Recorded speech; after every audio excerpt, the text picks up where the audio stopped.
ওনারা বলল যে আপু পরের প্রজেক্টে টাকাটা পোষায় দিব, আমাদের এইখানে বাজেটটা খুবই কম, কষাই তো দেখছেনি কত কম বাজেটের, আমরা ফরিদপুরে ভাঙায় শুটিং করছিলাম এবং আসলেই ওইটা হয়তো বা কম বাজেটে ছিল, যে কারণে তো দেখলাম যে সে সময় তো নতুন গেছি ওখানে, ওনারা যেটাই বলছে ওটাই আমার জন্য বিশ্বাসযোগ্য ছিল। তো ঠিক আছে, একটা টিমের সঙ্গে ইনভলভ হলাম, এই সামান্য কারণে আমি এটা হয়ে যাব, তো ঠিক আছে থাক।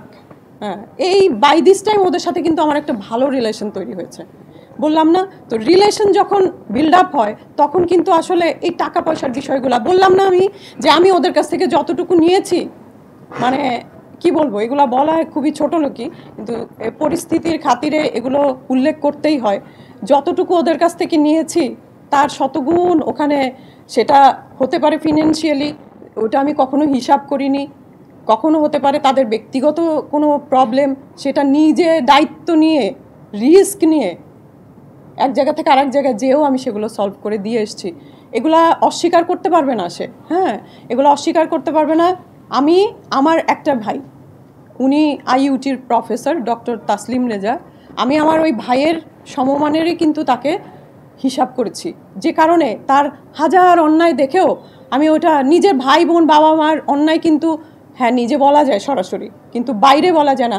কোনো ইন্টারভিউ কেউ কোনো দিন বলতে পারবে না যে অনন্য মামুনের মানে খারাপ কেউ আমাকে বলতে শুনেছে, বরং আরও নেগেটিভ প্রশ্ন করেছে, আমি সেইটাকে পজিটিভলি উপস্থাপন করার চেষ্টা করেছি যে ভাই একটা মানুষের দোষে গুণে থাকবে, সে তো মুভি নিয়ে ভাবছে, এতগুলো মুভি বানাচ্ছে বছরে, এটাও কি কম কিছু?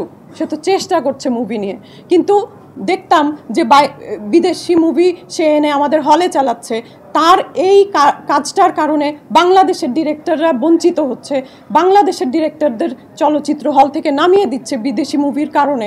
তো এই জিনিসগুলো আমাকে খুবই, আমি একজন চলচ্চিত্রের মানুষ হয়ে আমার এগুলো ভালো লাগতো না। তো এই যদি আমার ভাইই হতো, আমার রক্তের ভাইই হতো, দ্বিতীয় দিন আমি বলতাম যে তোমার এগুলো ঠিক হচ্ছে না, তুমি এগুলো ভুল করতেছো, তুমি এগুলো ঠিক করো। আচ্ছা, আমার যে সংগঠন আছে, আমি তো এটা আমাকে বলতে হবে কার কাছে, সেটা হচ্ছে আমাদের যে চলচ্চিত্র শিল্পী যে সমিতি আছে, সেখানে আমার বলতে হবে। দেশের এই অরাজক, মানে কি বলবো, এই যে অস্থির পরিস্থিতি, এর ভেতরে কোনো কিছু ঠিক নাই। আর সত্যি কথা বলতে আমি তো কমপ্লেন করার জন্য ওই স্ট্যাটাসটা দেইনি, জিনিসটা তো ঘটনাক্রমে এই পর্যন্ত চলে এসছে, ভালো হয়েছে, সত্যিটা সামনে এসেছে, ভালো হয়েছে, আমি একাই এগোচ্ছি। আমি আমার কলিগদের কথাও বলবো, তারা আমার সাথে আমাকে ইন্সপায়ার করে আমাকে সাথে নিয়ে তারপরে যে তারা কিভাবে পিছপা হয়েছে। আমি যে স্ক্রিনশটগুলো শেয়ার দিয়েছি যে টাকা পাবে, এগুলো তো তাদের অনুমতির বাইরে না। যেই ছেলে আমাকে বলেছে, জাহাঙ্গীর নামে একটা ছেলে, ও এখানে টাকা পায়, সে আমাকে বলেছে আপু তুমি এক কাজ করো, তাহলে অনন্য মামুন যখন আমার স্ক্রিনশটগুলো শেয়ার করলো, বলো তুমি এক কাজ করো, আমরা আমাদের এসএসগুলো দিচ্ছি, তুমি একত্র করে ওটা পোস্ট দাও। সেই স্ক্রিনশটটা আমার কাছে আছে। সেই ছেলে কালকে রাতে অনন্য মামুনের সাথে ছবি দিয়ে বলেছে যে আমি ভুল করেছি, এটা আমার করা ঠিক হয়নি। হ্যাঁ, আচ্ছা, আমাকে সেই প্রথম কাজ দিয়েছে, এই কালকে সে একেবারে মানে ইউটার্ন করেছে, ঠিক আছে? তো এরকম করে প্রত্যেকেই কালকে কম করে হলেও 16 থেকে 17টা ফোন এসছে আমি যেন এই আয়োজনটা না করি, 16 থেকে, এবং হ্যাঁ মেন্টালি আমাকে মানে কি বলবো কলাপসড করে ফেলার চেষ্টা করেছে কালকে।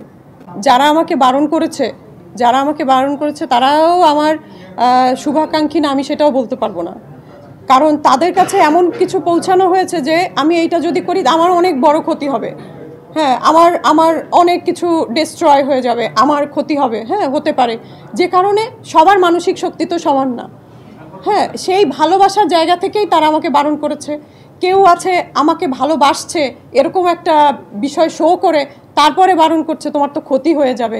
হ্যাঁ, হয়তো বা সে তাদেরই লোক, আমি আসলে কাউকেই এখন আর বিশ্বাস করতে পারছি না, কারণ আমি যাদের জন্য, আমাকে তো 15 তারিখে যেতে বলেছিল, তো এই যে 15 তারিখে আমাকে যেতে বলেছে না, 20 তারিখে পরে আবার যেতে বলেছে, 15 তারিখে আমার একাকে যেতে বলেছে, ওই একই সিস্টেম, কি করবে, ডিসকাস করবে, আমি এত টাকা পাই, আচ্ছা আপু হ্যান ত্যান, আপনি তো আমাদের ঘরেরই মানুষ, তাহলে এতটুকু নিয়ে যান আর মাফ করে দেন। হ্যাঁ, এই সিস্টেমের জন্য আমাকে ডেকেছে, আমি জানি না তাদের সিস্টেম, কিন্তু এই যে মানে দ্বন্দ্বটা তৈরি হলো, এর ভেতরে আমি কিভাবে তাদের ওখানে যাই, টাকা আনতে আমি কিভাবে একা একা যাই, এবং মামুন ভাই আমাকে টেক্সট দিয়েছে, আপনি আসেন দেখি, আপনি আমাকে বাটপার বলছেন, আসেন দেখি আপনি কি করেছেন। আর আপনার জন্য মমোর সাথে আমার খারাপ সম্পর্ক হয়েছে, অথচ যেখানে নিজেরাই মমোকে অপদস্থ করে সেট থেকে বের করে দিছে। তারপরে আবার বলছে যে পরপর 3টা মুভিতে আপনাকে নিয়ে সবাই আমাকে নিষেধ করেছিল, তারপরেও আমি আপনাকে নিয়েছি। তখন আপনাকে আমি কাজ দিয়েছি, আপনি আমাকে কাজ দেন নাই। তখন আমি বলেছি যে ভাই, কাজ দেয়াই তো আপনার কাজ, আপনি কাজ দিবেন না, তাহলে কি একলা একলা কী করবেন? আর্টিস্ট ছাড়া আপনার তো কাজ দিতে হবে।